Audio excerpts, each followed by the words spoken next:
At their annual BlizzCon event in 2014, the wildly successful game studio Blizzard Entertainment showed off a new game they had in the works called Overwatch. And from that first reveal it was clear, the appeal of Overwatch resided in its cast of characters, a diverse assortment of heroes each with unique traits and abilities. The roster revealed at BlizzCon included men and women, sentient robots, and super intelligent gorillas. However, for all the apparent variety and diversity in the heroes Blizzard showed off at the game's debut, there wasn't much diversity to be seen in the body types represented by the female heroes. The male characters introduced that day included the towering knight Reinhardt, the sturdy engineer Torbjorn, the agile archer Hanzo, and the hulking simian scientist Winston, among others. The 5 female characters introduced consisted of the slender adventurer Tracer, the slender healer Mercy, the slender support character Symmetra, the slender sniper Widowmaker, and the slender but well-armored security chief Pharah. Overwatch was hardly alone in having all of its female characters share a similar physique. In Ultra Street Fighter IV, characters such as Dalsum, Hakan, E. Honda, Rufus, and Vega represent a significant range of male body types.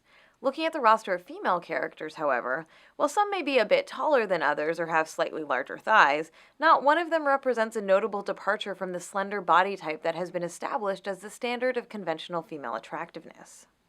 Similarly, when we look at the champions on offer in the hugely popular MOBA League of Legends, we see the designers employing a wonderful range of body shapes and proportions across dozens of male characters, from the classic muscular warrior physique of Taric, to the hefty beer belly of Gragas, to the cartoonishly disproportionate body of Dr. Mundo. There isn't any one male body type that is presented as the standard default male body type, and the value of these characters is definitely not connected to their sexual desirability.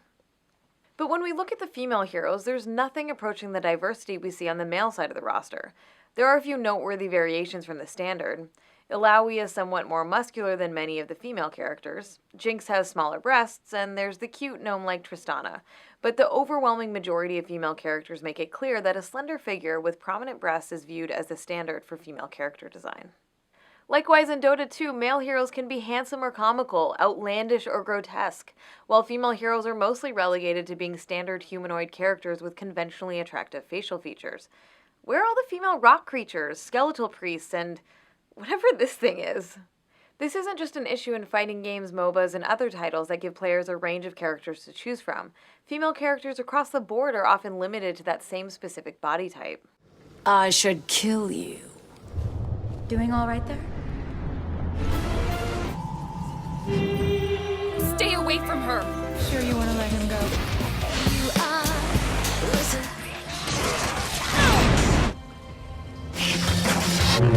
And this guy wants me to trust him.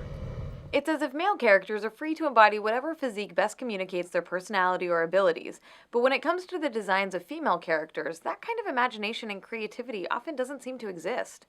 Rather than seeing such an exciting range of female characters, we mostly get the same body type over and over again, one designed to be sexually appealing to the presumed straight male player.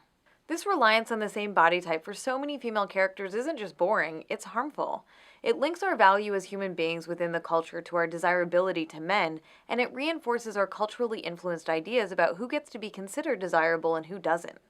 The problem is exacerbated by the fact that when we do see representations of women with different body types, they're often presented as a joke, as in Fat Princess, or they're pathologized and presented as a twisted transgression of the established feminine ideal, as in the case of the evil lesbian psychopath Jo Slade in Dead Rising. Let's see just how shameless you are, you dirty little skank! Say hello to my little friend! No, not again! When the majority of women who populate these game worlds are designed from the same narrow template, the problem isn't just what we're seeing in games, it's what we're not seeing. The fact that fat women and women with different body shapes aren't featured in these worlds reinforces the false notion that these women are less valuable and less worthy of recognition than those women whose bodies come closer to matching the cultural beauty standard. These limitations on creativity when it comes to female characters don't stop with body type. We also don't see the same range of ages commonly represented as we do with male characters. It's not unheard of to see male soldiers, fighters, and heroes who appear to be in their 40s, 50s, and even older. You're right. Playable female characters, on the other hand, are almost always young, and it's for the same reason that so many of them have the same body type. They're intended to be sexually appealing to straight male players. The result is that we have plenty of representations of male characters who communicate that men can continue to be active, vital, and powerful over the course of their lives. Meanwhile, the absence of older playable female characters wrongly suggests that women's value is tied directly to their beauty and youth, and that when they're older, that value is all used up. There aren't many good examples of prominent positive representations of women with different body types in major contemporary games.